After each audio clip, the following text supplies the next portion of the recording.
blew me away. And it's not the beginning, because you've already started it, but it's the push. It's the forward motion. So congratulations to you, to all of you sisters who are here today. I'll give you a big hand.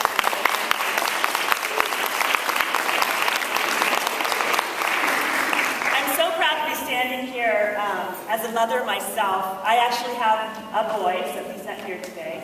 And he's 15, so I don't think he'd probably do the tea thing, but he might. I don't know. He's a good sense of humor. And I can only imagine the difference between having a daughter and having a son, but aside from those differences, there are things that are absolutely true about a mother and a child. There is an inexplicable bond that tethers us to each other. And there is not a challenge too difficult that will ever separate one from the other, ever. After I heard that I'd be speaking today, I was listening to the radio in my car, and I really like corny music, so I was on the station. I couldn't even tell you which one it was, but my husband will not listen to it. Barry Manilow was on earlier. But this song came on that I thought was really appropriate. It spoke to me, and this was when I just found out from Pam that I was speaking. And the chorus went something like this. Wait for me now, I will be there for you, no matter what tomorrow will bring. This I vow, I will be there for this child with different wings. This I vow. This we all vow. And I'll tell you right now, I have different wings. I don't have autism, but I have a quirky personality, but I also have OCD that I struggle with, and that's when you obsess about making sure that everything is absolutely neat and clean, but really I'm just an absolute control freak. And so I want to control everything, including my husband's driving. I don't know why I keep bringing him up, probably because he's not here, but and that way of behaving gets in my way. It's hard, and I have therapy for that, and I take a little bit of medication for that, and I'm better some days than I am other days. But it also helps me accomplish a lot of wonderful things in a very short amount of time. So like many of us in this room, having different wings is okay with me. When I delivered my only child, I knew from the doctor's words and my son's fabulously ear-piercing cries that he was healthy and alert. And I remember thanking God over and over again for this blessing.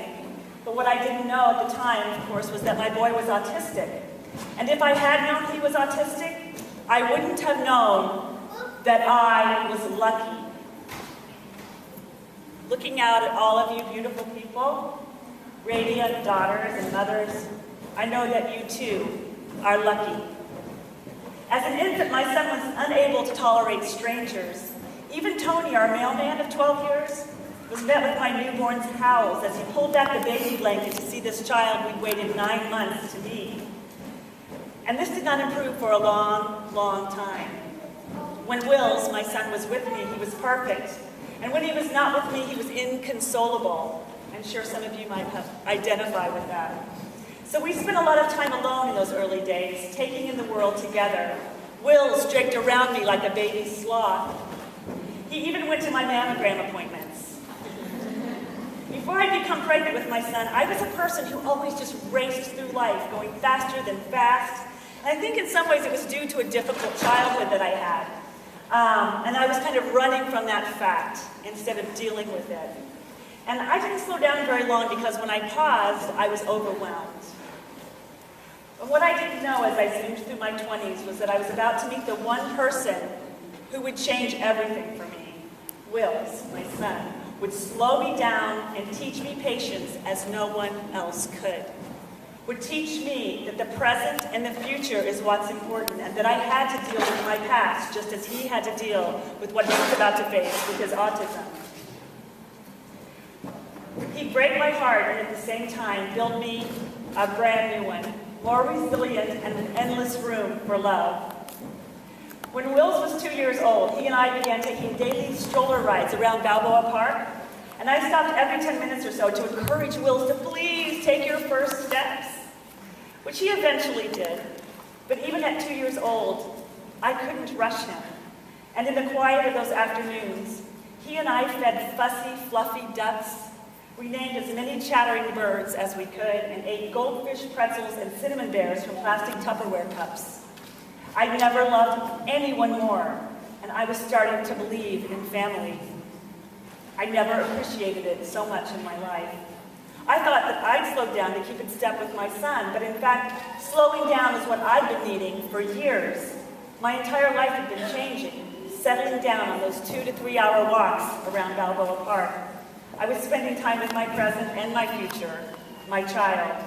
And the past was just that, far behind me, and I was no longer racing ahead, so I was lucky. When Wills turned 3 years old, he and I created a backyard pond. We dug it ourselves and spent hours at the Home Depot picking out the prefab plastic molded pond liner. Wills was the one that suggested that we flip the liner upside down and then trace the hourglass outline onto the grass with his cement chalk, and then dig the hole accordingly so that it would fit into the hole perfectly. We filled that pond with koi fish and later added a small pump that served as a tiny dancing fountain. We built balsa wood boats that raced across the pond. I mean, weren't we lucky to have all this time together and be so creative? But there were difficult times, of course, as there are with any family. And for those of us who have children on the spectrum, sometimes it can be more so. But because of who we've become through adversity, we are at once stronger and eternally committed to our cause and our children. As mothers, I am proud to acknowledge that we all achieve Herculean feats. We read legal documents we never imagined we'd be capable of understanding. We stand in front of school boards demanding changes in the classroom. We take on playground bullies without hesitation, buy soundproof ear cuffs so our children can negotiate a loud all-school meeting. We drive who knows how many miles to therapies and support groups and play dates in hopes that our children will benefit. I'm talking about each and every one of you, women who come together to admit when we need support and also to support others. We know what it feels like to be an outsider, right? The square peg in the round hole, the parent holding the hand of the most, I have to say, talented, deeply emotional, excruciatingly beautiful, smart, and sometimes misunderstood children on our planet. For all the beauty, the misunderstandings, the difficult climbs, she's beautiful. She's beautiful. The blessing of knowing that our children are... Can you put it up here? Yeah, go ahead. I have a poem for her in a minute. The blessing of knowing that our children are safe and loved and happy at the end of our particularly difficult day is our gift and our complete joy. Mothers, I just want to take a moment to say thank you and to address you as, yes, mothers, but women. And this is a poem by Maya Angelou, and I know that you will recognize it, and it is for you. Pretty women wonder where my secret lies. I'm not cute or built to suit a fashion model size.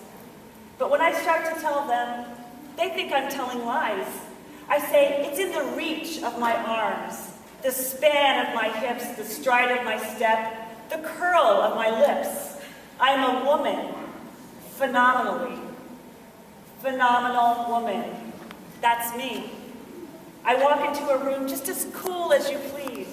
And to a man and a fellow stand, and they fall down on their knees. They swarm around me, a hive of honeybees. I say, no, it's the fire in my eyes and the flash of my teeth, the swing in my waist and the joy in my feet. I'm a woman. Phenomenally. Phenomenal woman. That's us. That's me. Men themselves have wondered what they see in me. They try so much, but they can't touch my inner mystery. When I try to show them, they say they still can't see, and I say, it's in the arch of my back, the sun of my smile, the right of my breasts, the grace of my style. I'm a woman. Phenomenally. Phenomenal woman. That's you, and that's me. Now you understand just why my head's not bowed. I don't shout or jump about or have to talk real loud. When you see me passing, it ought to make you proud. I say it's in the click of my heels and the bend of my hair, the palm of my hand, the need of my care. Because I'm a woman. Phenomenally phenomenal woman. That's you, and that's me. And for the children, I have this Shel Silverstein poem, and this is for you. Listen to the mustn'ts, child. Listen to the don'ts. Listen to the shouldn'ts, the impossibles, the won'ts. Listen to the never-haves, then listen close to me. Anything can happen, child. Anything can be. Our children are growing quickly, and our time with them brief. But I don't have to tell this group of incredible women to love each and every moment. But once in a while, it's okay to be reminded, I think. And I'm going to close with this amazing poem by Shel Silverstein. Well, there is a place where the sidewalk ends and before the street begins. And there the grass grows soft and white. And there the sun burns crimson bright. We start over. And there the sun burns crimson bright. And there the moonbird rests from his flight to cool in the peppermint wind. Let us leave this place where the smoke blows black and the dark street winds and bends. Past the pits where the asphalt flowers grow, we shall walk with a walk that is measured and slow, and watch where the chalk-white arrows go to the place where the sidewalk ends. Yes, we'll walk with a walk that is measured and slow, and we'll go where the chalk-white arrows go. For the children they mark, and our children they know, the place where the sidewalk ends. Bless each and every one of you. You are precious. Thank you for coming. All the work that you've done to the sisters and to Autism Speaks and to Pam. I celebrate you, and I thank you.